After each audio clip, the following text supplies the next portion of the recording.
And Jim, I'll let you take it away. Okay. Well, welcome everyone to the webinar offered by the Emeritus Center. I'm Jim Van Voorst, the Vice President of the Emeritus Center, standing in for our President, Ed Fitzgerald, who's out of town today. With me is our speaker, Dr. Jeanne Sutton, and Dean Napton, our program chair. After the presentation, there'll be an opportunity for questions and answers. Please let me know if you have any questions by using the Q&A, chat, or raise your hand options with Zoom. We will then unmute you so you can ask your questions and interact with the speaker. We will also be recording this webinar so we can post it to our website for those Emeriti who are not able to attend. I'll now turn things over to Dean, who will formally introduce our speaker. And my hello as well. By way of introduction, Jeanne Sutton, PhD, is Associate Professor and Director of the Information Science PhD program in the College of Emergency Preparedness, Homeland Security, and Cybersecurity at the University of Albany. She's also the Director of the Emergency and Risk Communication Message Testing Lab. Dr. Sutton specializes in disaster and risk with a primary focus on online informational communication and public alerts and warnings disseminated via short messaging channels. Much of her research investigates the evolving role of information and communication technology, including social media and mobile devices, for disaster preparedness, response, and recovery. Dr. Sutton has held numerous grants from the National Science Foundation, FEMA, IPAWS, DHS, NOAA, USGS, and the Office of Naval Research. Her research has been published in Risk Analysis, the Journal of Homeland Security and Emergency Management, the Proceedings of Information Systems for Crisis Response and Management, Information, Communication, and Society, Health Communication, and the Proceedings of the National Academy of Sciences. Dr. Sutton is an appointed member of the National Construction Safety Team Advisory Board at NIST. Most recently, Dr. Sutton has been tapped to be the project director for the grant awarded to CEHC for $2.8 million to assist public officials in creating high-impact warning messages to the public, which are critical to strengthening disaster preparedness and response strategies. She holds a PhD in sociology from the University of Colorado in Boulder and completed her postdoctoral training at the Natural Hazards Center. Dr. Sutton, it's all yours. Thank you. Thank you. I'm going to go ahead and share my screen now. So I really appreciate the invitation to talk to you about the work that we're doing. I put this presentation together yesterday and tried to add additional details that would help to provide a broader context about how this project came about, so that you get a little bit of history and background in addition to information about what we're currently doing. So the informal title for this project is the Message Design Dashboard Project. And my co-investigators are Ramon Gil Garcia and Derek Worthmuller, both at the Center for Technology and Government. And the funding for this project comes from FEMA, from an office called the Integrated Public Alert and Warning System Office, which is IPAWS. And I've been working with IPAWS, or with this group that's been doing alerts and warnings for about a decade now, which was really the reason that the door opened to me to continue work in this area.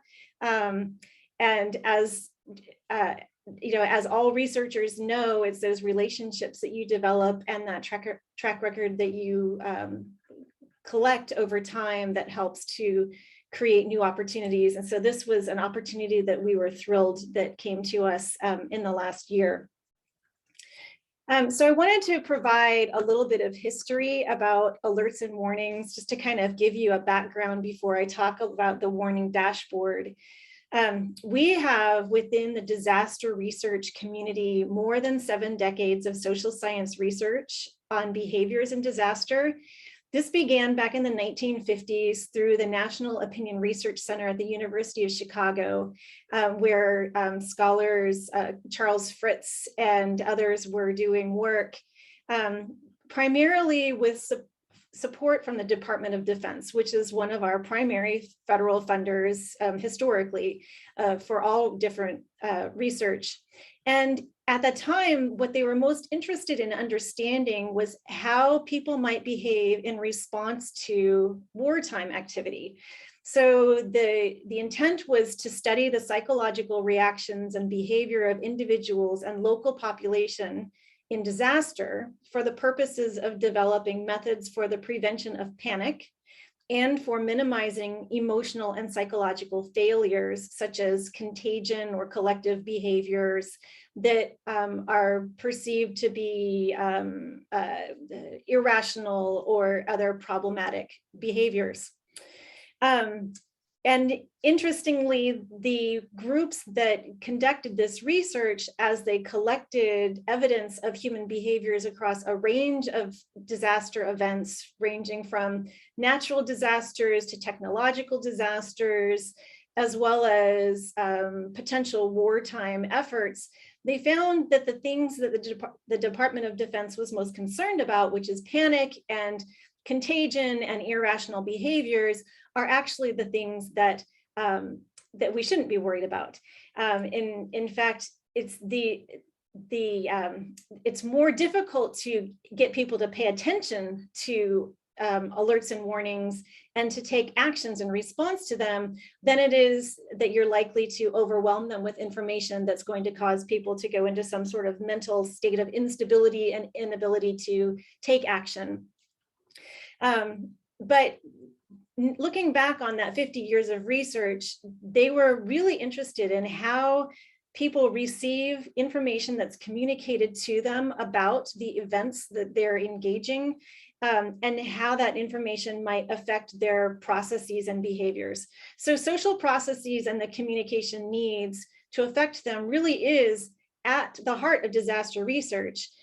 We study it from perspectives of social science, primarily sociology, but also includes a lot of geography, public health, communication, and other social science allied disciplines, but communication becomes one of those focal points. So what we found over time is that people in their response to warnings is that they don't actually panic in response to an alert or warning. Instead, they tend to seek additional information. And this is truly important when warnings are withheld, because there is a fear that sending out information might drive people to become crazed in some way. And so that is a real concern that we've been fighting against for decades now. But the second thing is that people do not automatically take action in response to an alert or warning, which in very few cases would a person automatically react. And that might be if you are a child who experiences drills, such as like an earthquake drill, and you learn that as soon as the alarm goes off, you're to immediately get under your desk, or somebody who's been trained over and over and over again to have a specific response to a signal. But in general, we as human beings do not automatically take action. So our challenge is convincing the public that they are at risk and that they should take an effective action in a timely manner. But in this case, timely means not taking additional time to look for information in order to make sense of the situation. So when we think about a social behavioral response to warning messages, we know that the empirical models that have been developed based upon the research of Maletti and Sorensen back in the early 90s, that people first have to receive that message through whatever channel or source that is being sent. That message needs to shift them from a perception of being safe to having a perception of risk. And then hopefully that initiates some sort of a behavioral response. Now, scholars who study warning messages, we don't actually look at whether or not the message initiates the behavioral response, because it's very difficult to study warning messages. If an experiment held today in a context where there is not an actual warning or disaster event that you're facing, you might respond to those particular outcome measures in a way that there is no additional stress or anxiety that is associated with that phenomenon because you're not actually experiencing it at the time. And so it's very difficult to take your everyday response to a warning message and then apply it directly to the context of the warning context where there's perhaps a tornado bearing down on you. But what we can look at is the perceptions that people have in response to the messages themselves in order to shape the content that would most likely influence people's ability to take that behavioral response. And so that's what we focus on when we're thinking about how to design messages. And so these message perceptions that we're interested in are things like, do people understand the message content? Can they comprehend it? Is it written at a level of 5th grade reading level or lower? Do they believe that the threat is real? And can they personalize that threat, believing that they are personally susceptible to the impact of that threat? And can they make a decision about what to do based upon the contents of that message? Does the message give them enough information about the protective actions that they need to take? So those perceptions are happening, taking place immediately and in the context of what a message confirmation activity that we call milling. Which is really about risk information seeking, but it's a social process that individuals take with others around them. And the example that I give most often when I'm talking to emergency managers is when they're sitting in a conference center and a fire alarm goes off, even though they are trained to know that immediately they need to take an action of leaving that room, they're not likely to do so. They're likely to stop and look around to see if their colleagues have decided that they're going to take the action that's necessary. And then when they see the first person getting up, then they are likely to follow the lead of that person who's moving out of the door. But these activities, the social activity of confirming information is happening at the same time that the individual is processing information. Unfortunately, the milling activity, that social activity, slows down the process for initiating protective action because frequently the messages that are sent through the warning channels are not complete. They create a sense of uncertainty in people. People tend to want to or need to confirm that the warning is true. That the actions that are recommended are valid and going to lead them to safety. And they also want to look to see what others around them are doing and how those threats might affect them. And so those things take time before protective actions are initiated. And so what we want to do is to identify how to deliver the right contents in the right message format so that that message will lead people to take actions as quickly as possible, knowing that milling delay is going to happen. And the timely activity is, in some cases, the matter of life and death. So that's all background information leading up to this message design dashboard, because within FEMA and within emergency management agencies, the focus has been on the delivery of the content. That is, the people who create the technologies and engineer the strategies to disseminate the information, and not on the content of the messages themselves. So most emergency managers and other public risk communicators lack the knowledge, the training, and the skill for writing an effective warning message, which is one of the reasons that they're so hesitant to use those technologies that have been designed, purchased, and implemented to deliver contents to people who are at risk.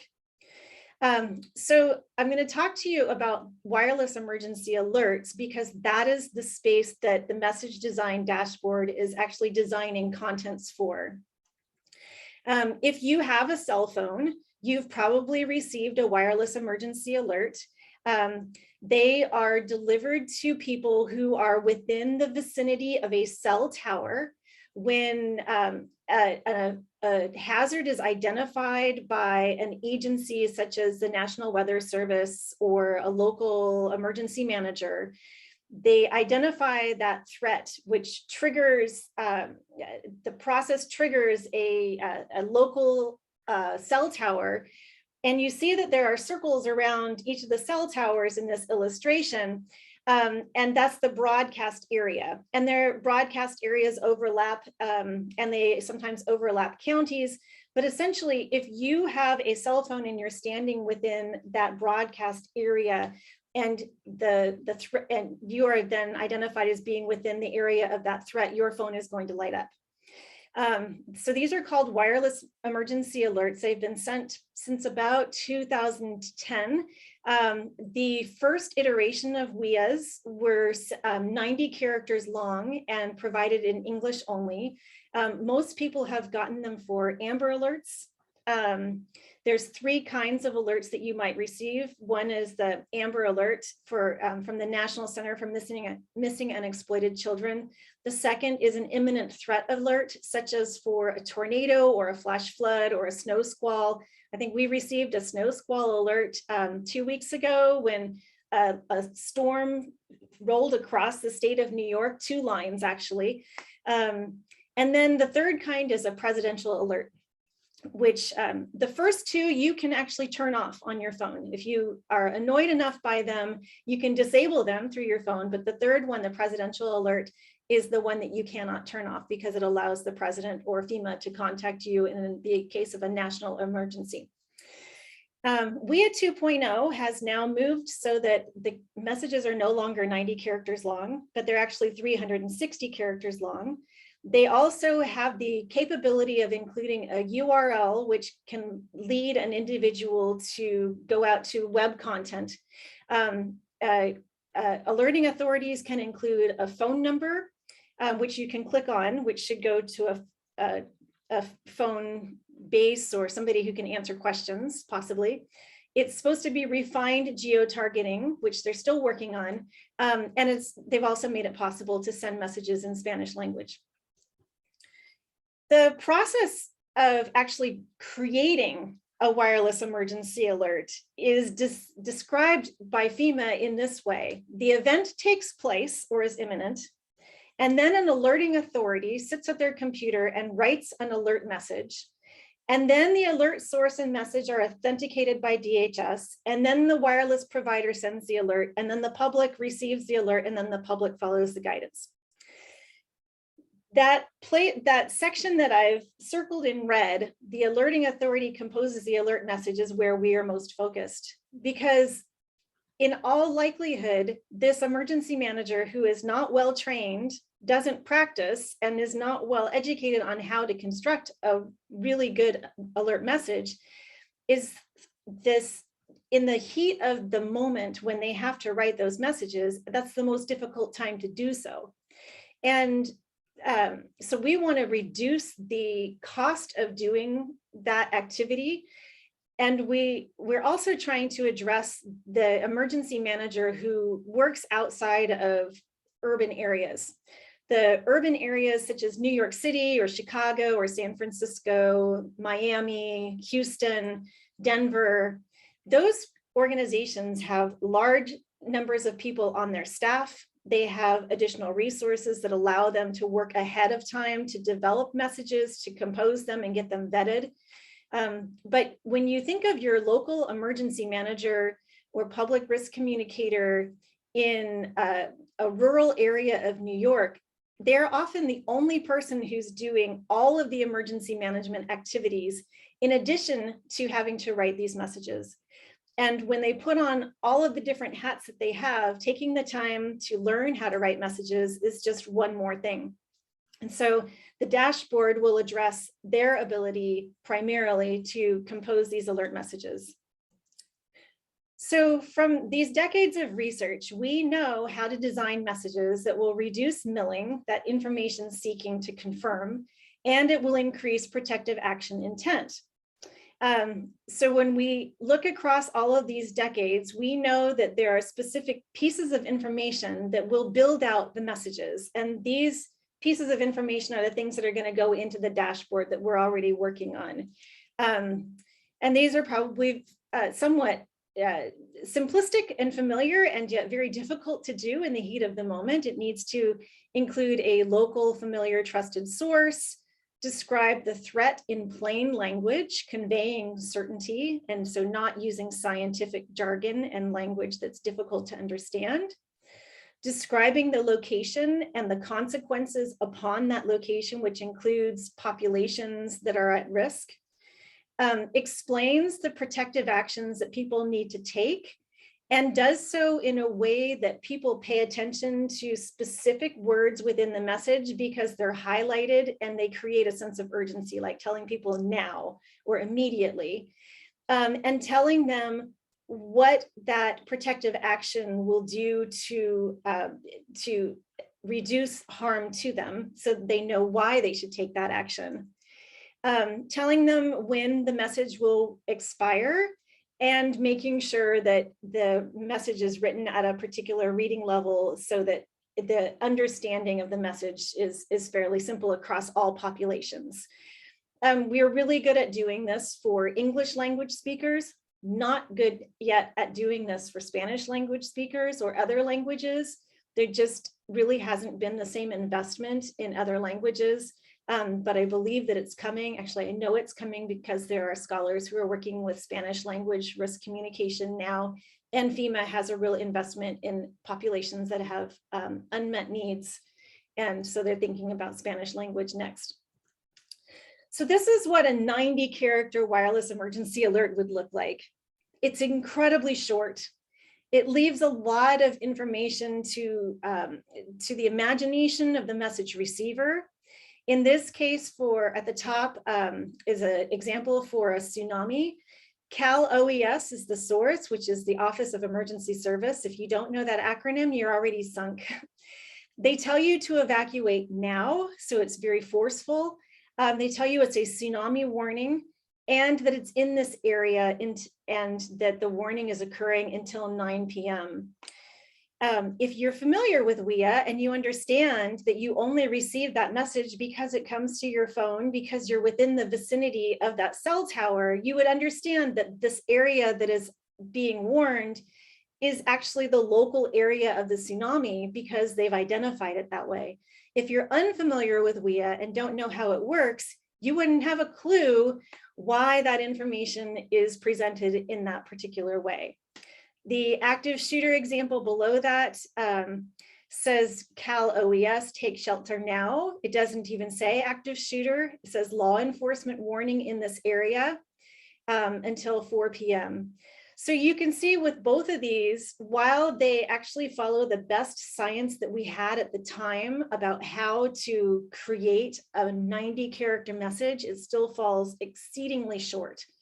And my team in 2011 through 2015 worked on helping to actually create these messages. So these are the better examples compared to the ones that were initially created by FEMA and by partnering organizations. Because again, they began developing wireless emergency alerts as a system, thinking about the technology and the engineering, and not thinking about the messages themselves and how people would respond when they receive that very short message that really leaves a lot to the receiver's imagination. And the reason that it's 90 characters is because the cell companies that deliver the information said 90 characters sounds reasonable to us. So there was no rhyme or reason, there was no scientific recommendation that it should start that way. And they launched the product before doing any sort of message testing.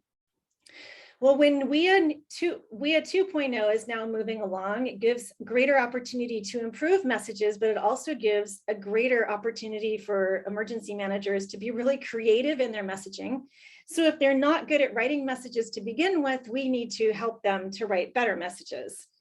So this would be an example of a 360-character message for tsunami. And as you can see with the message on the right, it's much improved.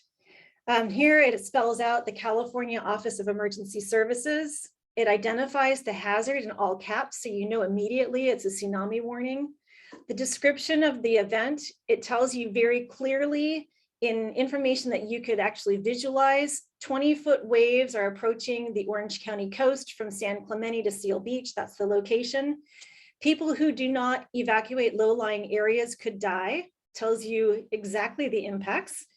What are you supposed to do? You need to move to high ground now. And where that high ground is, well, that's at least 5 building stories in height and 6 blocks from beaches and other waterways by 6 p.m. in order to avoid water. And then you're to wait for all clear message to return. This information is much clearer to the individual message receiver, but asking an emergency manager to write a message like this in the moment that they have to write it is really asking people to do something that would be miraculous if they haven't spent time on it ahead of time. So that's what we're working on. We know that people who are asked to write those messages, they attend trainings, they go to workshops, there are resources that are shared, but at these trainings, they always leave with the same recommendation. They're supposed to go home, work with their community to develop templates for messages for the hazards that their communities face, but then they have limited staff resources, staff turns over, they have a lack of time, and also there is additional resistance to using wireless emergency alerts, which I'll show you, just a couple of these. That image that I showed you at the beginning, these county warning areas and the polygons, there's a huge concern about imprecise geo-targeting and the concern about over evacuation. That people who are outside of that warning area are also going to receive the warning. So think of a wildfire and people trying to escape an area that's under severe risk at the time, and it causes traffic jams. And so they hold back sending a message for fear of the people who shouldn't evacuate, and they do, which means those who are at greatest risk are not being warned. The message in the middle is the Hawaii ballistic missile threat from 3 years ago. And there's a concern about false alerts. This was sent out by somebody who, it was a handoff between 2 different shifts, and a person who was handing off believed that what was supposed to be a drill was actually real. And he sent out the ballistic missile alert. It took 38 minutes before they recalled that message and said that it was not a drill and that in fact there was no alert. But during those 38 minutes, people truly believed that their lives were going to end. And then on the far right, for Amber Alerts, as an example of message frequency, there is a real concern about alert fatigue among emergency managers, and that people will receive too many messages too frequently, and it's going to cause them to no longer pay attention or to turn them off. So getting it right the first time becomes really important, which is another reason for the resistance and hesitancy. So that all leads to our project. This is what we proposed to FEMA that we would build. And essentially what you're seeing here is a mock-up of a prototype. This is an example of taking that information that I shared with you earlier about all those different content areas, where each of those content areas at the top, which are in the purpley blue boxes, there is a list of what we're calling a lexicon, or a series of information about the hazard and the impacts that are assigned or aligned with the specific hazard, so that an emergency manager who's writing that message at the time of the event, that information is actually provided to them. So if they go to guidance, it tells them, okay, here are the protective actions that have already been vetted with all of the subject matter experts for active shooters. And we know that these are the phrases that people need to read, and these are the phrases that I can choose from to add into my message. And at the bottom of the screen, it would also identify the number of characters that they've used, how many they have left to use, so that they can put the additional information into that message, and it builds it out to 360 characters. We are doing this for a range of hazards, which I will show next. The next section, I'm actually going to go through a little more quickly, and hopefully I see there's one question, but we can go back and I can try and answer questions that you might have as we talk. But this is a 3-year project. We have 5 different research tasks. The first task is to develop the message design dashboard lexicon.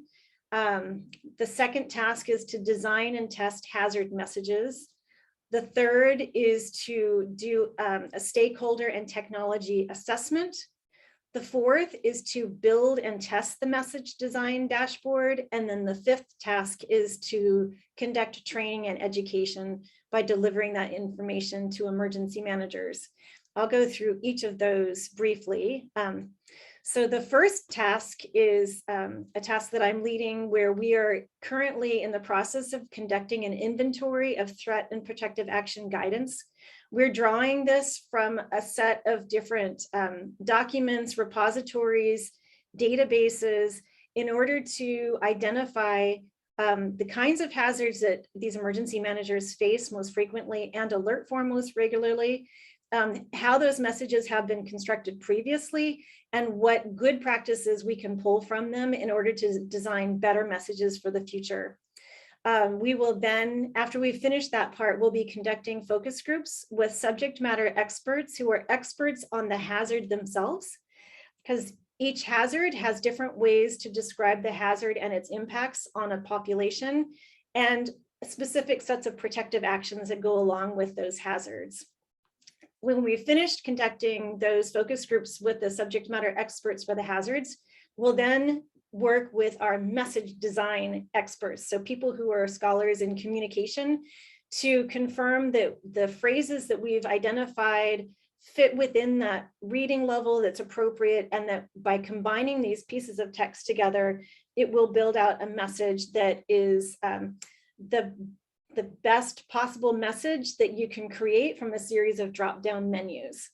The deliverable at the end of this will be a validated lexicon of warning message contents that will serve as the database for the MDD dashboard, so that as my colleagues at the CTG are building that software, they'll pull this information in and use that for those drop-down menus. We've been doing some diagnostic research already. This is an example of a series of different wireless emergency alerts that FEMA has shared with us. We have, I don't know, 15,000 or so that do not include weather messages, because the National Weather Service sends out wireless emergency alerts separate from emergency managers. And those ones have already been vetted by the National Weather Service. So we're looking through all of these different messages that have been written before. This historical record is fascinating to see how emergency managers have changed their use of WEA over time for different kinds of events. For example, we're taking a really deep dive into the way that WEA is used for wildfires, or not used for wildfires, because we can match up the use of WEA for all of the different wildfires over the last 10 years to see how frequently local organizations are using wireless emergency alerts and versus other alerting mechanisms. And then we can conduct interviews with those emergency managers to find out how can we help to improve their use of WEA in the future. All of those different WEAs are being coded for the contents that I mentioned before: the hazard, the timing, the source, the location, and the guidance. It helps us to understand how emergency managers have been trying to conform to the best practices, and where we can help them to improve. And this is some of the stuff that we found in that database, the diagnostic database,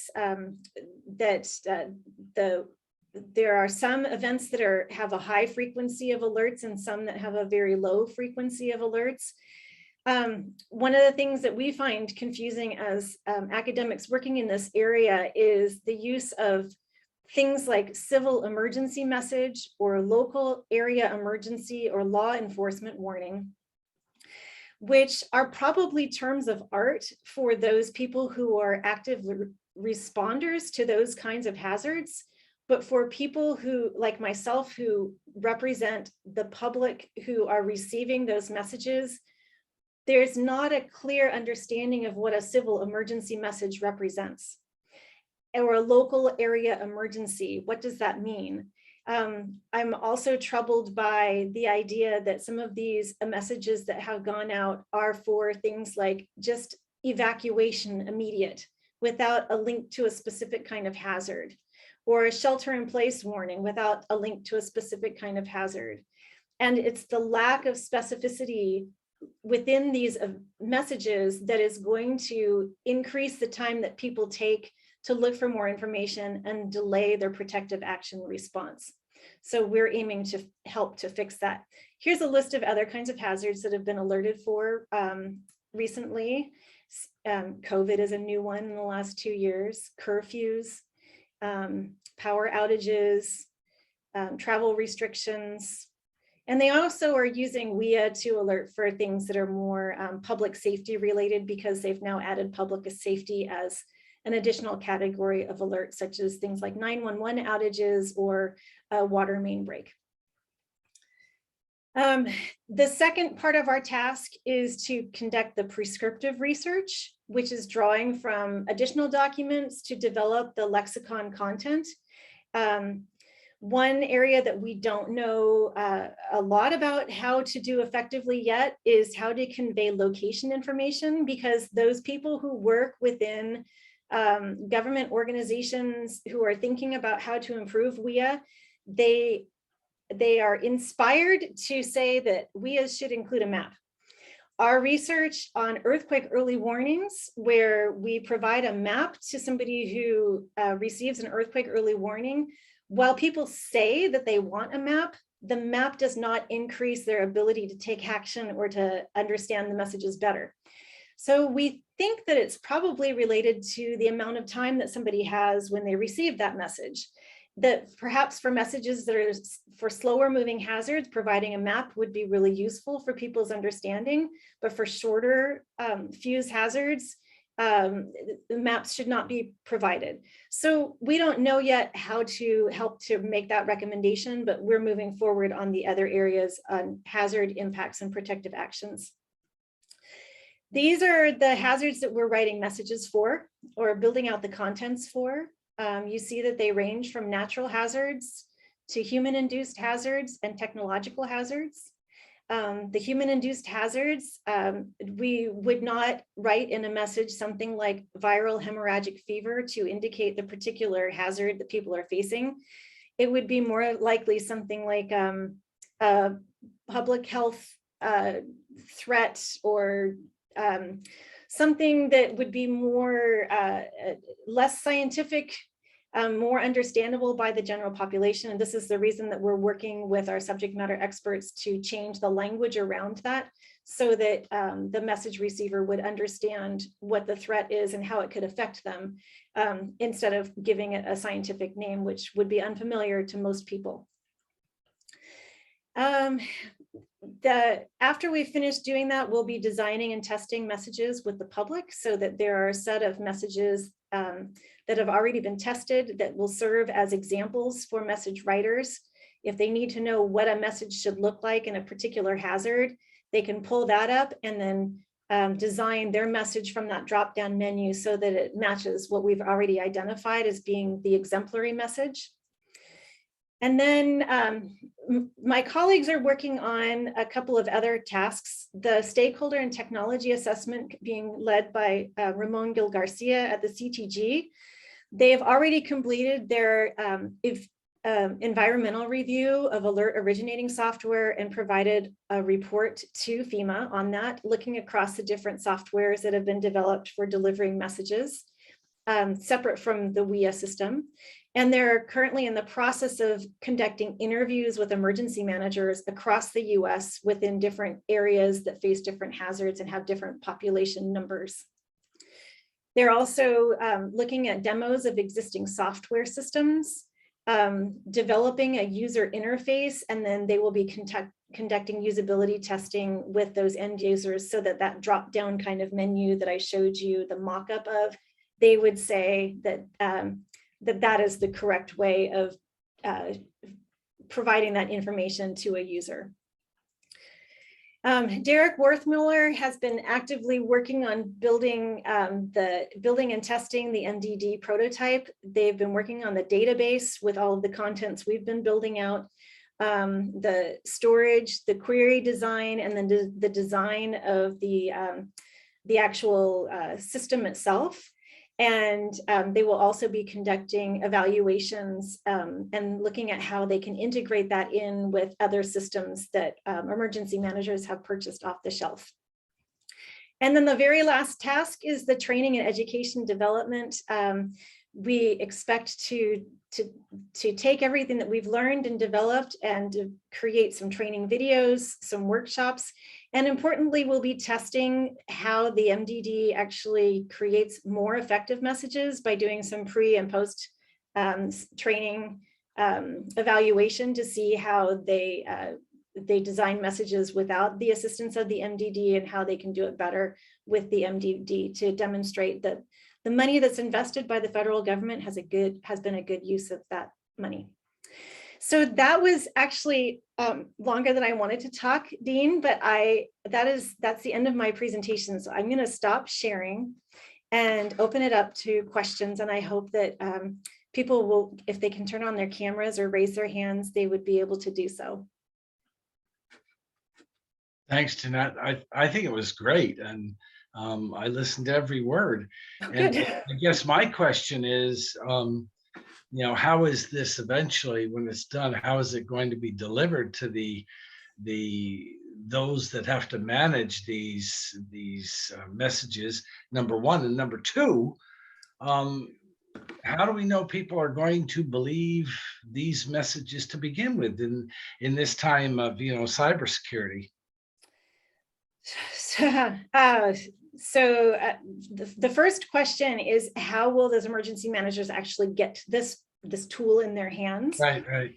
That is something that we are talking to FEMA about because we are not a small business and we cannot provide a longitudinal support structure to continue to keep it up to date. But the technology transfer office on campus has already been talking to us about, is this something that turns into something else? Because after we've built it, someone has to maintain it and somebody has to continue to update the software and make sure it integrates in with those other systems that have been built and that emergency managers have purchased for their local organizations.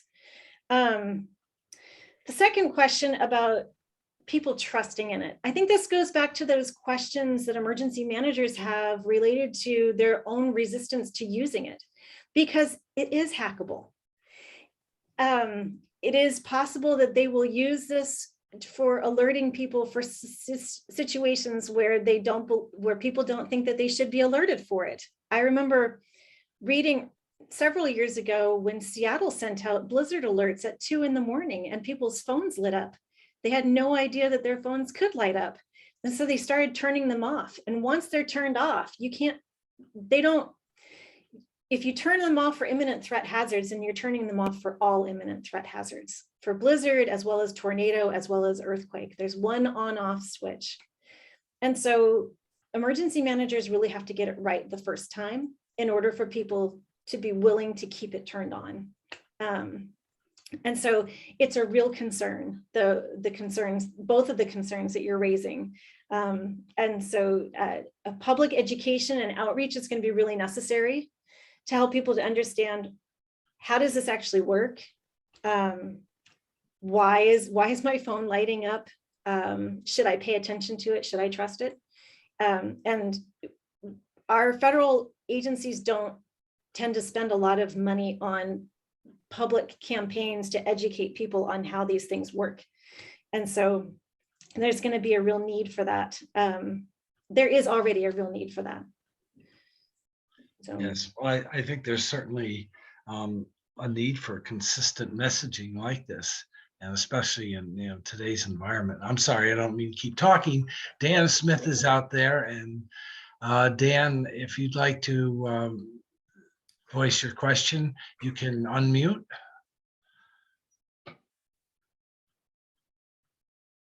Okay, go ahead, Dan.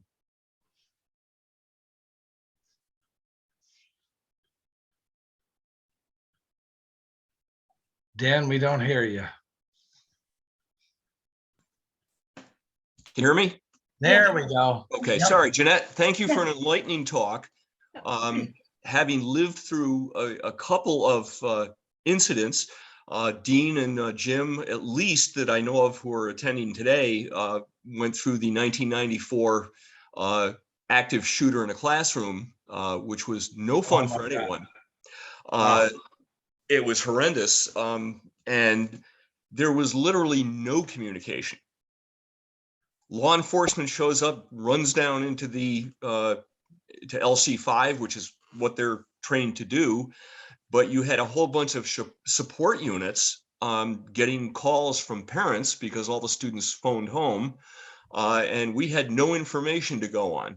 Yeah. Except listen to the local radio for updates, which didn't provide a whole lot because they had all their reporters circling around LC5. Some form of way, and no one could get on campus because there was a traffic jam. That was the first one.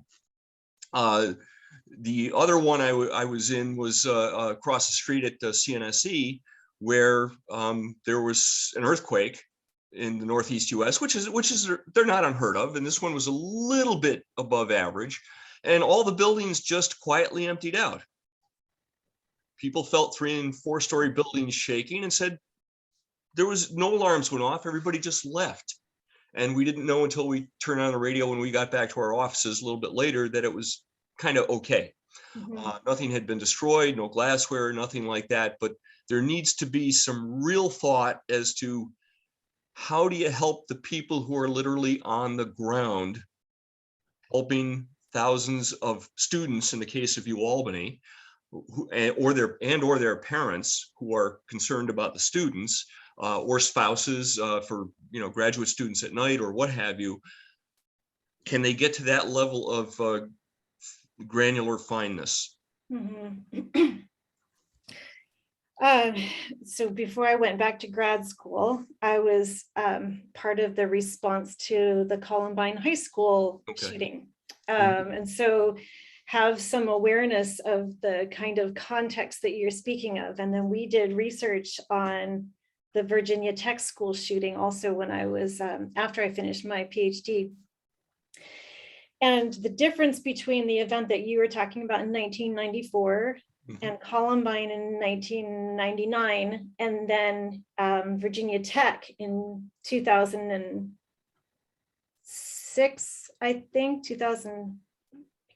mid 2000s, is night and day, because the use of social media and how that changed the ability for people to communicate from the scene at the time of the event has radically altered our understanding of information flowing and also accessing what's happening on the ground, if you can get accurate information from what's happening on the ground. As we're seeing right now, I see a comment from William McCall about what's happening in Kyiv. When I think about social media and what's happening in Kyiv, I can't make heads or tails of what's true and what's not true at this point. I don't know who's saying what, and I know nothing about that context. So how could I make heads or tails?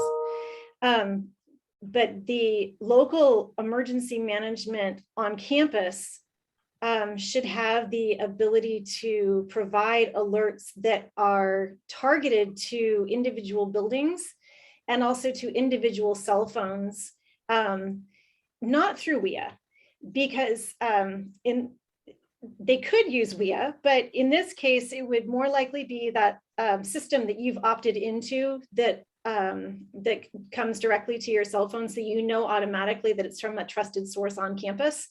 And they can improve their messaging too, because anytime you're trying to write a message in the heat of the moment, it's incredibly difficult. It's difficult for those who are in the conditions of the lockdown, and it's equally, yes, I will say it's very, very difficult also for those who are outside of the conditions of the lockdown. Being a parent of a teenager, and having gone through Columbine, I know the frantic nature that people will be trying to get to the campus to get to their child or their loved one, and having the additional ability to send out information to that population beyond the area of impact. I don't think we've thought about how to use WIA for that at all. And so this is where dark websites need to be set up for information for people to go to get content about what's unfolding and how the response is actively managing the situation, and shutting down information from the authorities is not a good idea, because that's where your local rumor mills get started and information flows out, which is frequently incorrect and oftentimes speculative. So these are huge problems that you're raising, big concerns. And social media makes everything more difficult. And we don't yet have strategies for managing those things at all. But thank you for raising that question. Is there anything else that you wanted to say in response to my ramblings about that? No, not at all. Just that Okay. when I was in the dean's office, we had the Tortorici incident, which was 1994. Then we had 9/11, Yeah. where that was just absolutely horrific. And I took the opportunity that afternoon to walk to the different residence quads just to see if the students were doing okay. And I happened to meet a whole bunch of students who had their bags packed because they were called up for military service that afternoon. They were being picked up, and we didn't know. The dean's office had to respond to that, because all I did was hand them my business card and say, when you get settled, have your commander call us, and we'll work out whatever we have to do with your classes. Whatever has to happen to help you, we can do that. And then we had to set up internally, but there was simply no messaging system that helped with that internally, externally, or even between offices that would, you get down to this micro level, and the registrar's office might really like to know if a student has to withdraw. How do they do that? They might need to know if they need a leave of absence. How do they do that? Oh, wait a minute, they're a graduate student in a doctoral program and approaching year 6, and the clock is winding down. How can we handle that for them? Mm-hmm. How can we help them handle it? So I guess these tentacles get out there, and I'm talking about a campus with 17,000 students and 600, 800 faculty plus staff and support and all that stuff. That's getting pretty fine grained. Yeah. How can they, I guess, how could your methods be given to the campuses or other organizations and say, here's what we've experienced in the past.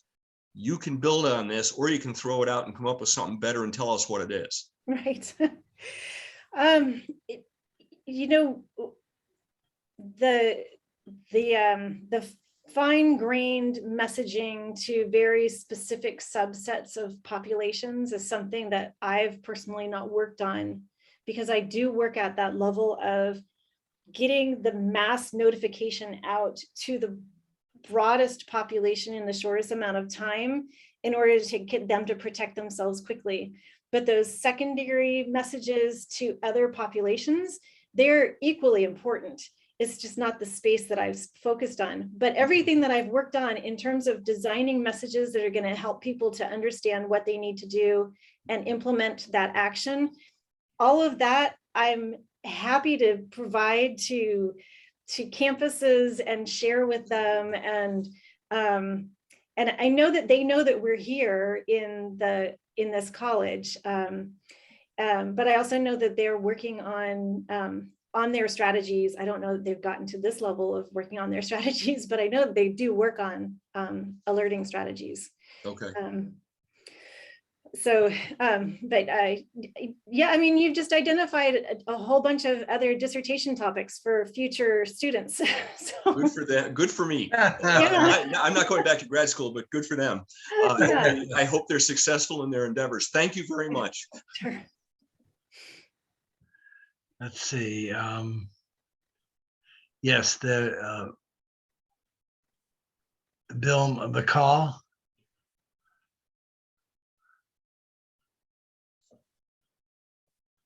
He just had a couple of comments. Mhm. The one about the Kiev. Right. Should we be applying this in Kiev? Probably. We've now gone beyond the initial alert where it's, you're now in day 6 of the invasion into that population, and it's now an ongoing communication process. And we haven't thought about how WIA is going to be utilized for long-term communication beyond, well, for COVID, it's been used for long-term communication because we saw organizations using WIA to send out messages over and over again. But I don't think that we've been tested in that way yet to know if WIA is the way to get that information out to populations over and over again. But I don't know if that comment was tongue-in-cheek about applying this to Kiev, or but I certainly hope that they have mechanisms to get information out. But your second comment about duck the noun or duck the verb, yeah, raising confusion about what exactly do individual words mean. That is the kind of thing that we're trying to pay attention to as we help to design these messages, is eliminating the alternative interpretations of individual words because they represent so many different things to different people, especially when you're translating from one language to another or one context to another, because they mean, different things. Any other questions out there, folks?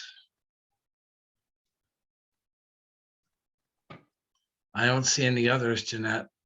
That's all right. I really appreciate the opportunity to talk to you all.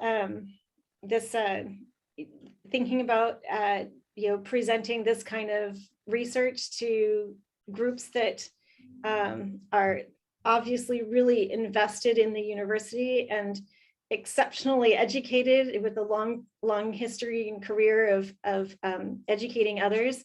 I'm always interested in hearing how I can actually improve my delivery of information.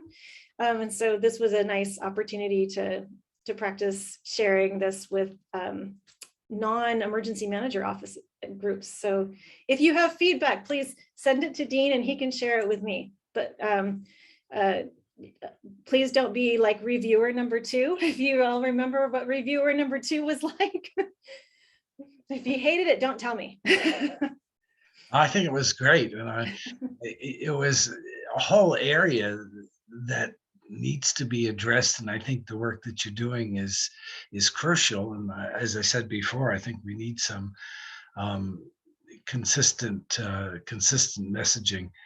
And there was a message, let's see, I suppose in closing, what was the message from Jim Diaz? Thanks very much. Perfect. So Thank you very we much. appreciate it very much, and continued good work, and we'll be in touch. Okay, thank you. Thanks, everybody. In 2 weeks, we'll be hearing from Mark Benson, Director of Athletics. The title of his talk is going to be UAlbany Athletics Update. Great leaders, great champions, great Danes. So thank you all very much. See you in a couple of weeks. Bye now.